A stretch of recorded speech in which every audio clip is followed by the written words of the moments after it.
Good morning. Celkon mobile సమర్పిస్తున్న business breakfast షోకి స్వాగతం. గ్లోబల్ క్యూస్ పాజిటివ్గా ఉన్నాయి ఈ మార్నింగ్.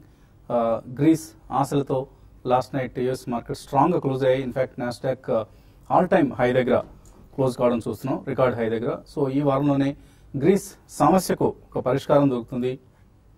సో డిఫాల్ట్ బెడద నుంచి గ్రీస్ బయటపడుతుంది అన్న వార్తలు వస్తూ ఉండడంతో సో మార్కెట్స్లో ఒక స్ట్రెంగ్త్ గమనిస్తున్నాం. అండ్ ఋతుపవనాలు కరుణిష్టం, అలాగే గ్రీస్ సంక్షోభానికి పరిష్కారం. ఈ నేపథ్యంలో వరుసగా 7వ సెషన్ కూడా మార్కెట్స్ స్ట్రాంగ్గా ట్రేడ్ అవుతూ ఉన్నాయి. నిన్న కూడా స్ట్రాంగ్గా క్లోజ్ కావడం చూసాం. So Indian index is the best performing index among the world markets. So last few డేస్లో ఆల్మోస్ట్ 11 సెషన్స్లో నిఫ్టీ 400 పాయింట్స్ పెరగడం చూస్తున్నాం. సో జూన్ 12th 7940 ఈ లెవెల్ దగ్గర క్లోజ్ అయిన నిఫ్టీ ఇవాళ మళ్ళీ 8350 సమీపంలో మనకు క్లోజ్ కావడం చూస్తున్నాం. So India is the best performing index. And retail investors కూడా ఇప్పుడిప్పుడే తిరిగి వస్తున్నారు. లెఫ్ట్ అవుట్ సిండ్రోమ్ తిరిగి ప్రారంభమైంది. 400 పాయింట్లు పెరిగేసరికి నిఫ్టీ మన మార్కెట్స్లో ఈ ర్యాలీలో పార్టిసిపేట్ చేయలేకపోయామే అన్న బెంగ కొంతమందిలో కనిపిస్తుంది. బట్ డోంట్ వరీ, ఇది ఎక్స్పైరీ వీక్, చాలా వోల్టైల్గా ఉంటాయి మార్కెట్స్. మేబీ ఇక్కడ నుంచి కొంత ప్రాఫిట్ టేకింగ్ వచ్చినా కూడా మనం ఆశ్చర్యపోనవసరం లేదు. సో ఇన్ఫ్యాక్ట్ డొమెస్టిక్ ఇన్వెస్టర్స్ మినహాయిస్తే ఎవరు కూడా ఈ ర్యాలీలో డబ్బులు చేసుకునే వాళ్ళు లేరు. కాబట్టి డెఫినెట్గా ఇక్కడ నుంచి కొంత మళ్ళీ వెనుదిరిగే అవకాశాలు కూడా ఉన్నాయి. సో బ్యాంక్ స్టాక్స్ లీడ్ చేయడంతో నిన్న మనం మార్కెట్ స్ట్రాంగ్గా ఫేర్ చేయడం చూసాం. ఫారిన్ ఇన్స్టిట్యూషనల్ ఇన్వెస్టర్స్ కూడా నెట్ బయర్స్గా చాలా కాలం తర్వాత ఆల్మోస్ట్ వరుసగా 11 సెషన్స్ సెల్లింగ్ తర్వాత ఎఫ్ఐఎస్ నిన్న మొదటిసారిగా బై చేయడం చూసాం. 650 కోట్ల రూపాయల వర్త్ స్టాక్స్ని ఎఫ్ఐఎస్ కొనడం చూసాం. అలాగే చాలా స్టాక్స్ పార్టిసిపేట్ చేశాయి. ఇన్ఫాక్ట్ రిలయన్స్ ఇండస్ట్రీస్ లీడ్ చేసిందని చెప్పుకోవచ్చు ఈ ర్యాలీని. 13% పెరిగింది లాస్ట్ 11 సెషన్స్లో రిలయన్స్ ఇండస్ట్రీస్. అలాగే M&M 10% పెరగడం చూసాం. లూపిన్, ఐసిఐసిఐ ఇటువంటి స్టాక్స్ లీడ్ చేశాయి. But at the same time Vedanta, power grid ఇటువంటి స్టాక్స్ మనం సెల్లింగ్ కూడా చూసాం. సో నిఫ్టీకి సంబంధించి మేబీ 8400 ఈ సిరీస్కి సంబంధించి ఒక పీక్ లెవెల్గా భావిస్తున్నారు. సో నిఫ్టీ 8400 లెవెల్ను క్రాస్ చేసే అవకాశాలు కనపట్లేదు ఇప్పుడున్న సిరీస్కి సంబంధించి. సో ఇండియన్ మార్కెట్స్ పరిస్థితి గమనిస్తే year to date foreign institutional investors 38,250 crores invest చేశారు ఇప్పుడు దాకా. సో ఆల్మోస్ట్ ఫస్ట్ 6 months మనం పూర్తి చేసుకుంటున్నాం. లాస్ట్ ఇయర్ 98,000 ఇన్వెస్ట్ చేశారు. సో ఆ ఫిగర్ని కనుక ఒకవేళ రీచ్ కావాలి, అంతకంటే ఎక్సీడ్ కావాలి ఎఫ్ఐఎస్ అని అంటే 60,000 కోట్లు సెకండ్ హాఫ్లో ఇన్వెస్ట్ చేయాలి. So it seems to be impossible. అయితే డొమెస్టిక్ ఇన్స్టిట్యూషనల్ ఇన్వెస్టర్స్ మాత్రం లాస్ట్ ఇయర్ మొత్తం మీద 30,000 crores వర్త్ స్టాక్స్ను అమ్మిన డొమెస్టిక్ ఇన్స్టిట్యూషనల్ ఇన్వెస్టర్స్ ఈ ఇయర్ ఫస్ట్ హాఫ్లో అంటే ఈ 6 monthsలో 24,000 crores వర్త్ స్టాక్స్ను కొన్నారు. సో ఇది ఒక సిగ్నిఫికెంట్ ట్రెండ్గా మనం భావించాలి. డొమెస్టిక్ మనీ ఇప్పుడు మార్కెట్స్ను డ్రైవ్ చేస్తుంది rather than the foreign institutional investors నుంచి వచ్చే మనీ. సో ఈ అంశాన్ని ఒక ట్రెండ్ రివర్సల్గా మనం భావించవచ్చు. ఎఫ్ఐ డేటా చూస్తే అండ్ F&Oలో కొంత వాళ్ళు హెడ్జింగ్ పొజిషన్ ఇప్పటికి పెట్టుకున్నారు ఎఫ్ఐఎస్. సో ఇవన్నీ కూడా మనం గమనించాల్సిన అంశాలు. అండ్ PSU బ్యాంక్స్ నిన్న మనం భారీగా పెరగడం చూస్తాం. దీనికి ఒక ప్రధాన కారణం ఉంది. ఫైనాన్స్ సెక్రటరీ స్టేట్మెంట్ ఇచ్చారు. ఈ ఆర్థిక సంవత్సరంలో $3 billion కేంద్ర ప్రభుత్వం బడ్జెటరీ సపోర్ట్ రూపంలో ఇవ్వబోతోంది బ్యాంక్స్కు క్యాపిటలైజేషన్ రీక్యాపిటలైజేషన్ కోసం. అంటే $3 billion అంటే ఆల్మోస్ట్ 20,000 crores. అలాగే నెక్స్ట్ ఫైనాన్షియల్ ఇయర్లో $6 billion రీక్యాపిటలైజేషన్ కోసం ఇస్తూ ఉంటుంది. ఎందుకంటే చాలా బ్యాంక్స్ బ్యాసిల్ నామ్స్ను అందుకోవాలి అంటే Tier 1 క్యాపిటల్ని 8% కంటే ఎక్కువ మెయింటైన్ చేయాల్సిన అవసరం ఉంది. అది ఇప్పుడు చాలా బ్యాంక్స్ విషయంలో 8% కంటే తక్కువ స్థాయిలో ఉంది. దీన్ని షోరప్ చేయాలి. బ్యాంక్స్ మళ్ళీ కొత్త బిజినెస్ని అందిపుచ్చుకోవాలి అంటే బ్యాంక్స్ కనుక క్యాపిటల్ సరిపోను లేకపోతే మనం డిపాజిట్స్ ఇచ్చినా కూడా తీసుకోలేవు, అలాగే అవి కూడా లెండింగ్ చేయలేవు. సో ఇదంతా జరగాలి అంటే క్యాపిటల్ సరిపడినంత ఉండాలి. ఆ క్యాపిటల్ని ఇప్పుడు కేంద్ర ప్రభుత్వం సమకూర్చకపోతే బ్యాంక్స్ పరిస్థితి గడ్డుగా తయారవుతుంది. అండ్ ఎన్పిఎస్ ఇప్పటికే ఆల్రెడీ ఎన్పిఎస్ ప్రాబ్లమ్స్తో సతమతమవుతున్న బ్యాంక్స్కి క్యాపిటల్ కూడా ఒక ఇష్యూ అవుతుంది. అందుకని కేంద్ర ప్రభుత్వం చొరవగా ముందుకు వచ్చే పరిస్థితి కనిపిస్తుంది. ఇదే జరిగితే కొంత PSU బ్యాంక్ స్టాక్స్ ప్రైసెస్లో మనం ఇక్కడ నుంచి రికవరీ చూసే అవకాశం ఉంది. సో ఈ అంశాన్ని కూడా దృష్టిలో ఉంచుకోవాలి. మార్కెట్స్ చాలా అంశాలు ఉన్నాయి ఇన్ఫ్యాక్ట్ డిస్కస్ చేయాల్సినవి, కానీ మనకున్న కొద్దిపాటి సమయంలో అన్ని విషయాలు డిస్కస్ చేయలేం. ఈ మార్కెట్స్ పరిస్థితి గురించి మాట్లాడేందుకు అనలిస్ట్ మనతో సిద్ధంగా ఉన్నారు. సో స్ట్రాంగ్గా క్లోజ్ అవుతున్నాయి మార్కెట్స్ రోజు రోజుకి వరుసగా లాస్ట్ 7 సెషన్స్ గా మనం బయింగ్ మాత్రం చూస్తున్నాం, సెల్లింగ్ లేకుండా. సో ఇటువంటి ఈ పరిస్థితి ఇంకా కొనసాగుతుంది అనుకుంటున్నారు, లేదా ఈ F&O ఎక్స్పైరీ ఇటువంటి వోలటైల్ పరిస్థితి దారితీస్తాయా? నాట్ ఏ మేజర్ వాలటాలిటీ అండి, ఎందుకంటే నెక్స్ట్ 2 days ఉంది కాబట్టి I don't think major volatility అనేది ఉండొచ్చు, కానీ I don't think there'll be major weakness in the market. ఎందుకంటే మార్కెట్ లో మనకి వాల్యూ బేస్డ్ బయింగ్ అనేది చూసాం. అండ్ నిన్న first time even foreign institutions have bought more than 600 crores. There have been net sellers in the last few trading sessions, almost about 10 to 12 trading sessions lo vallu sellers ga unnaru. So ee roju manaki indak meer cheppinattu the new trend which is being established, and it's a very significant and paradigm shift, and for the first time domestic institutions in the last 6 months have bought 20 to 25,000 crores worth of equity in the markets, which is a rare case scenario. So Indian investor melkunnadu, Indian investor is pouring a lot of money into equity based mutual funds through SIP. So that is going to be a strong pillar for the market at always. ఎప్పుడైనా మనకి major shocks అంటూ వస్తే మనకి domestic institutions, గతంలో మన government of India వాళ్ళు ఒక sovereign fund create చేయాలని కూడా ఆలోచించారు. అది కూడా I think it's on the cards. Sooner than later అది కూడా వస్తే I think we're very resilient to the world turmoil. ఎప్పుడైనా ఫైనాన్షియల్ టర్మాయిల్ వరల్డ్ లో వస్తే మాత్రం Indian market should be resilient. ఆ పాత్లోనే మనం నడుస్తున్నాం అని చెప్పాలి. సో ఈ నెక్స్ట్ 2 days లో వాలటాలిటీ అనేది ఉంటుంది, but definitely I think it's very good reason for people to buy అండి. ఎక్కడైనా మనకి స్వల్ప వీక్నెస్ కనిపించినప్పుడు mid and small cap stocks లో especially I think one should take a position. ఎందుకంటే లార్జ్ క్యాప్ స్టాక్స్ లో యూజువల్లీ హైలీ లిక్విడ్ స్టాక్స్ లో చాలా మంది ఇన్వెస్టింగ్ చేసినా కానీ ఒక చిన్న చిన్న కరెక్షన్స్ వస్తే కూడా వాళ్ళు భయపడి అమ్మేస్తుంటారు. సో డెఫినెట్లీ ఒకవేళ mid and small cap stocks లో రీజనబుల్లీ గుడ్ బ్యాలెన్స్ షీట్స్ కొనుక్కుంటే స్వల్పంగా మనకి ఒక 3 to 5% correction, nothing to worry అండి. If somebody has 18 to 24 month view, తప్పకుండా ఈ నెక్స్ట్ 1 or 2 months లో వచ్చే ప్రతి డిక్లైన్ లో స్టాక్స్ కొనాలి, and they will make very good money over the next 2 years అనే చెప్పచ్చు. మ్యూచువల్ ఫండ్ సంబంధించేటువంటి సలహా ఇస్తున్నారు, ఎటువంటి స్కీమ్ ని వాళ్ళు రికమెండ్ చేస్తున్నారు? రిలయన్స్ ఈక్విటీ ఆపర్చునిటీస్ ఫండ్ గురించి మాట్లాడుతున్నామండి ఇవాళ. ఇది వాల్యూ అండ్ గ్రోత్ బేస్డ్ రెండు కంబైన్డ్ ఇన్వెస్ట్మెంట్ చేస్తుంది. ఇట్ ఇన్వెస్ట్ అక్రాస్ సెక్టర్స్, ఎటువంటి సెక్టర్ బయాస్ లేదు అండ్ ఎటువంటి మార్కెట్ క్యాప్ బయాస్ కూడా లేదు.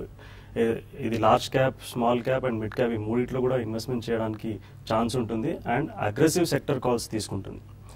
And since growth and value రెండు కంబైన్డ్గా ఉంటాయి కాబట్టి ఏవైతే కంపెనీస్ ఎమర్జింగ్ టెక్నాలజీస్కి చెందుతాయో అలాంటి కంపెనీస్లో ఇది ఇన్వెస్ట్మెంట్ చేస్తుంది. దాంతోపాటు హై రిటర్న్ ఆన్ ఈక్విటీ ఏదైతే స్టాక్స్ ఇస్తుందో అలాంటి స్టాక్స్లో ఈ ఫండ్ ఇన్వెస్ట్మెంట్ చేస్తుంది. అండ్ వాల్యూ బేస్డ్ ఇన్వెస్ట్మెంట్ గురించి మాట్లాడితే highly beaten down stocks and highly mispriced stocks ఏమైతే ఉంటాయో అలాంటి స్టాక్స్లో ఈ ఫండ్ ఇన్వెస్ట్మెంట్ చేస్తుంది. 2005 మార్చ్లో fund has been launched. So last 10 years లో fund has beaten the bench. S&P BSE 100 ఏదైతే బెంచ్ మార్క్ ఉందో last 1 year, 3 years, 5 years and 7 and 10 years ఈ అన్ని ఇయర్స్లో కూడా ఇది కన్సిస్టెంట్గా బీట్ చేసిందండి. లాస్ట్ 1 yearలో 23.1% రిటర్న్ వచ్చింది. లాస్ట్ 3 yearsలో 26.73% రిటర్న్ వచ్చింది. ఇవన్నీ కంపౌండింగ్ రిటర్న్స్ అండి. 5 yearsలో 17.5% రిటర్న్, 7 yearsలో 19.5% రిటర్న్, 10 yearsలో 21.5% రిటర్న్. ఎవరైతే 2005లో 1 lakh ఇన్వెస్ట్మెంట్ చేసి ఉంటారో ఇప్పుడు దాని వాల్యూ 7,29,000 రూపీస్ అయి ఉండేది. అంటే ఆల్మోస్ట్ 7.3 times వాల్యూ ఇంక్రీజ్ అయింది. సో ఇది మల్టీ క్యాప్ ఫండ్ లాగా బిహేవ్ చేస్తుంది, but with more mid cap exposure ఈ ఫండ్ లో ఉంటుంది. సో అరౌండ్ పోర్ట్ఫోలియోలో ఒక 10 to 15% ఎక్స్పోజర్ ఈ ఫండ్ కి ఇచ్చుకుంటే మంచిగా ఉంటుందండి. ఓకే, కాలర్స్ లైన్ లో ఉన్నారు. ఫస్ట్ కాలర్ మూర్తి విజయవాడ నుంచి. హలో, నమస్తే అండి వసంత్ గారు. నమస్తే బాలా గారు. ఇప్పుడు ప్రైవేట్ బ్యాంక్స్ కూడా పబ్లిక్ సెక్టర్ బ్యాంక్స్ తో సమానంగా కరెక్ట్ అయిపోయినాయండి.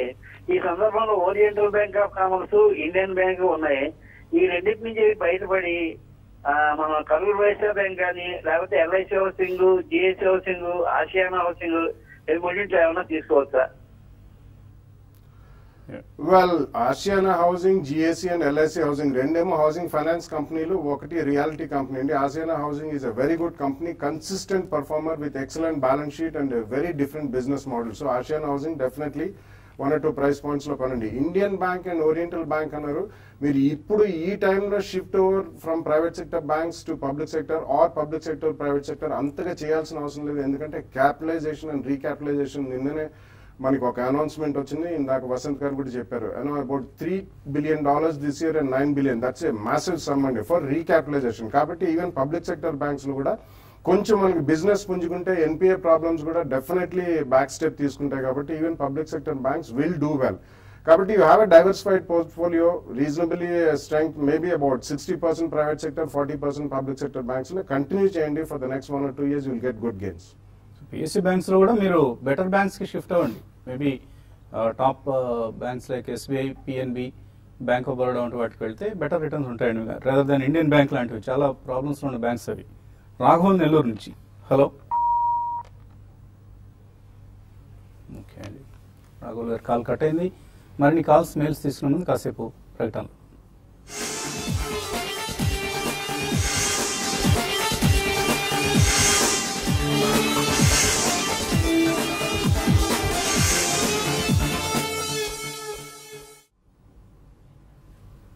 సెల్కాన్ మొబైల్ సమర్పిస్తున్న బిజినెస్ బ్రేక్ఫాస్ట్ తిరిగి స్వాగతం. తర్వాత కలర్ లైన్ ఉన్నారు. తెనాల నుంచి ఆదినారాయణ. హలో. గుడ్ మార్నింగ్ అండి. మార్నింగ్ అండి. సార్, మనాలి పెట్రోకెమికల్స్ 16 రూపీస్ లో బై చేశాను సార్ 2 months క్రితం. సార్ ఏంటి సార్ అది పొజిషన్ ఒకసారి కనుక్కున్నా అంటే అప్పుడు చూసి అది డివిడెంట్ ఉంది కాస్త రిజల్ట్స్ అవి బాగున్నాయి అనే ఉద్దేశంతో తీసుకున్నాను సార్. కాస్త ఎన్ఆర్ వెయిట్ చేసి ఏంటి అప్పుడు లాంగ్ పీరియడ్ ఉంచుకుందాం అనుకున్నాను sir, 1 year 2 years. Manali Petro hold చేయొచ్చా? టిఎన్ పెట్రో ఇటువంటి చిన్న చిన్న కంపెనీస్? లేదండి, not a great idea because they have not been good performers. అంటే last at least about 10, 15, 20 years track record తీసుకున్నా ఇవన్నీ ఆల్మోస్ట్ డబుల్ డిజిట్ లో దొరుకుతున్నాయి స్టాక్స్ చాలా మంది. And they highly liquid stocks అండి. యూజువల్లీ ఇవి మనకి న్యూస్ బేస్డ్, ఏదైనా టేక్ ఓవర్ అయింది అట్లా న్యూస్ వచ్చినప్పుడు స్పర్ట్స్ వస్తుంటాయి. But fundamentally speaking not a great company to invest. So sir ఏదైనా స్పర్ట్ వచ్చినప్పుడు మీరు ఇందులోంచి బయటపడి I think you should really go with the strongest ones. Maybe Reliance Industries on correction makes a good buy. Bengaluru నుంచి Venkat line ఉన్నారు. Hello. Hello Vasant గారు. అడగండి వెంకట్. నేను పూర్వంకర ఉన్నా అండి. సౌండ్స్లో 500 స్టాక్స్ ఉన్నాయి. ఏదండి? పూర్వంకర. అలాగే గతి ఉన్నాయండి. ఓకే అండి. అలా గతి 180లో ఉన్నాయి 100 స్టాక్స్. ఇంకా డిహెచ్ఎఫ్ఎల్ కొనాలనుకుంటున్నాను. సజెస్ట్ చేస్తారా బాలగారు? పూర్వంకర, గతి ఉన్నాయి, డిహెచ్ఎఫ్ఎల్ కొందాం అనుకుంటున్నారు. Yeah, Puravankara I think you should hold it అండి. గతి కూడా ఈ మధ్య కాలంలో మనం చాలా షార్ప్ కరెక్షన్, ఆల్మోస్ట్ 50% కరెక్షన్ చూసి మళ్ళీ it has started its upward journey. Logistics is a good place to be in, ఎందుకంటే సబ్స్టాన్షియల్ కరెక్షన్ అయింది కాబట్టి ఐ థింక్ పూర్వంకర అండ్ గతి రెండు కూడా ఉంచండి. DHFL last few trading sessions లోనే ఆల్మోస్ట్ అబౌట్ క్లోజ్ టు 15% పైన పెరిగింది కాబట్టి చిన్న రియాక్షన్ గురించి వెయిట్ చేసి DHFL also is a good buy over 1 or 2 years period. Housing finance companies లో it's shaping up to be one of the strongest companies. So తప్పకుండా 2 price points లో కొనండి ఈవెన్ డిహెచ్ఎఫ్ఎల్. రామరెడ్డి హైదరాబాద్ నుంచి. హలో. హలో సార్, నమస్కారం sir. నమస్తే అండి, అడగండి. Sir Vasant sir నమస్కారం సార్. నమస్తే అండి, అడగండి రామరెడ్డి గారు. సార్ మన ఏంటి ఒక చిన్న రిక్వెస్ట్, మీరు ఈక్విటీ గురించి అన్ని కాల్స్ తీసుకుంటారు, అట్నే కమ్యూనిటీ గురించి కూడా మీరు ఒక 2 నిమిషాలు ఒక బ్రీఫ్ ఇప్పిస్తే ఎంతో మంది కమ్యూనిటీ కస్టమర్లకు చాలా యూస్ఫుల్ ఉంటాడు కదా సార్. సరే, ఈ రోజు ఈ సిల్వర్ గోల్డ్ మూవ్మెంట్ ఎట్లుంటుంది చెప్పండి సార్. నిన్న సిల్వర్ దిగుతుంది, గోల్డ్ పెరుగుతుంది, గోల్డ్ పెరుగుతుంది, సిల్వర్ దిగుతుంది, అంతా ఉంటా ఉన్నది. ఇది ఈ రోజు సిల్వర్ ఎట్లుంటుందో కొంచెం చెప్పండి. ఇది నా రిక్వెస్ట్. మనకు కైండ్లీ మొబిలైజ్ సార్, ఒక బ్రీఫ్ 2 minutes. కరెక్ట్, మీరు అన్నది కరెక్టే. కానీ కమాడిటీస్, ఈక్విటీస్ గా సమయం సరిపోవడం లేదండి. అందులోనూ కమాడిటీస్ లో చాలా మంది ఎక్కువ మంది ట్రేడింగ్ చేసి చేతులు కాల్చుకుంటున్నారన్న ఉద్దేశంతో కొద్దిగా మనం కమాడిటీస్ ని డౌన్ ప్లే చేద్దామని అనుకున్నాం. కావాలని అనుకున్న విషయం కూడా అది. సో ఎనీవే, మీ రిక్వెస్ట్ ని పరిశీలిస్తాం. సిల్వర్ ఎలా బిహేవ్ చేస్తున్నాయి వాళ్ళు? ఈరోజు సిల్వర్ విషయానికి వస్తే కొంచెం వోల్టాలిటీ ఎక్కువ ఉందండి. మనం చూస్తున్నాము సిల్వర్ గోల్డ్ లో కూడా.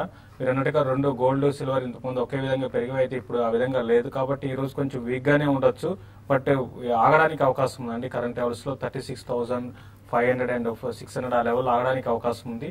ఇప్పుడు ఒక పుల్ బ్యాక్ ర్యాలీ సిల్వర్ లో రావడానికి అవకాశం ఉంది. వచ్చినప్పుడు వస్తే మాత్రం అరౌండ్ 37,200 ఆ లెవెల్ దాకా పెరగచ్చు. బట్ ఏదైనా కూడా ఈ మధ్య కాలం లాస్ట్ 15 రోజులుగా అన్ని బేస్ మెటల్స్, ప్రిసిస్ మెటల్స్ అన్ని కూడా బాగా వీక్ అయిపోయినాయి. వీటన్నిటితో కూడా ఒక పుల్ బ్యాక్ ర్యాలీ రావచ్చు. ఈ రోజు కాపర్ అంటే సిల్వర్ పక్కన పెడితే కాపర్ మాత్రం ఇంటర్డే కోసం బై చేసుకోమని సజెస్ట్ చేస్తానండి. తర్వాత కృష్ణా జిల్లా నుంచి రమ.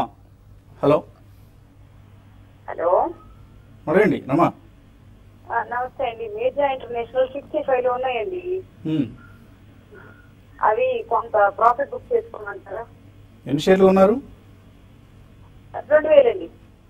2000 కొన్నారు. మిర్జా ఇంటర్నేషనల్ ప్రాఫిట్ బుక్ చేసుకోవచ్చా? యా, కొంచెం ఈ రిజల్ట్ గురించి వెయిట్ చేయండి. మిర్జా కూడా it's been a good performer last 1 year లో. కొద్దిగా కరెక్షన్ అయింది small, but it's a branded retailing leather company అండి. Red Tape is one of the good and premium quality shoes and ఇతరత్ర అదర్ లెదర్ గుడ్స్ చేశారు. So Mirza international మీరు 2000 ఉన్నాయి కాబట్టి కొంచెం రిజల్ట్స్ దాకా వెయిట్ చేసి ఇప్పుడే మళ్ళీ మిడ్ అండ్ స్మాల్ క్యాప్ కూడా పెరుగుతున్నాయి కాబట్టి అక్కడ మీరు కొద్దిగా ప్రాఫిట్స్ బుక్ చేయండి. Rest of it you can really carry it forward for the next 1 or 2 years also. Chirala నుంచి బాబు లైన్ ఉన్నారు. హలో, అడగండి బాబు. సార్, సన్ఫార్మా రీసెర్చ్ సెంటర్ అది 550 తీసుకున్నాం సార్. అది హోల్డ్ చేయమంటారా లేకపోతే ఇన్ఫోసిస్ లో ఏమైనా మారమంటారా? స్పార్క్ ఉన్నాయి 550 కొన్నారు, హోల్డ్ చేయొచ్చా? హోల్డ్ చేయమని చెప్తానండి. మీరు ఇప్పుడు మళ్ళీ దాని నుంచి ఇన్ఫోసిస్ కి మారడం అంత సమంజసం కాదు. ఉన్న పొజిషన్ మీరు హోల్డ్ చేసుకోండి. రెండు కూడా మంచివే. మీరు కావాలంటే మీరు ఇంకా ఎక్స్పోజర్ తీసుకోవాలంటే మాత్రం మీరు ఇన్ఫోసిస్ బై చేసుకోమంటాను. కరెంట్ అవర్స్ లో స్పార్క్ చాలా స్ట్రాంగ్ గానే ఉంది. కరెంట్ అవర్స్ నుంచి కొంచెం పెరగడానికి అవకాశం ఉంది. మీరు హోల్డ్ చేసుకోమని చెప్తాను. వీరభద్రరావు మెయిల్ పంపించారు మియాపూర్ హైదరాబాద్ నుంచి. కేపీఐటీ కొన్నారు 182 రూపాయలు, ఇప్పుడు 100 రూపాయలు అయింది. ఏం చేయాలి? యావరేజ్ చేసుకోవచ్చు ఇక్కడ. కేపీఐటీ రిజల్ట్ పరంగా చాలా డిసప్పాయింట్మెంట్ చేస్తుందండి. దానివల్ల ఈ స్టాక్ లో ఒక అప్ ట్రెండ్ ఉండలేదు.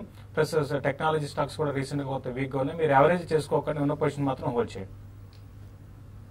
రాధాకృష్ణ బెంగళూరు నుంచి పంపించారు ఈ మెయిల్. వయసు 40 years అట, బ్యాంక్ మేనేజర్గా చేస్తున్నారు. ఈక్విటీ షేర్స్లో ఆన్లైన్లో ట్రేడింగ్ చేయటం స్టార్ట్ చేశారు. 50 స్క్రిప్ట్స్ ఉన్నాయట ఆయన పోర్ట్ఫోలియోలో. పెయిడ్ అన్పెయిడ్ ఈ మధ్య అడ్వైసెస్ తీసుకుని 10 లక్షల రూపాయలు పోగొట్టుకున్నాడు. మనం పదే చెప్తున్నాం, ఇటువంటి అడ్వైసెస్ని నమ్మద్దు. మీ సొంతంగా మీరు రీసెర్చ్ చేసి మీ నిర్ణయాలు తీసుకోగలిగితే మంచిది. అదర్వైజ్ మ్యూచువల్ ఫండ్స్లో ఇన్వెస్ట్ చేసుకోవడం ఉత్తమమైన పద్ధతి అవుతుంది.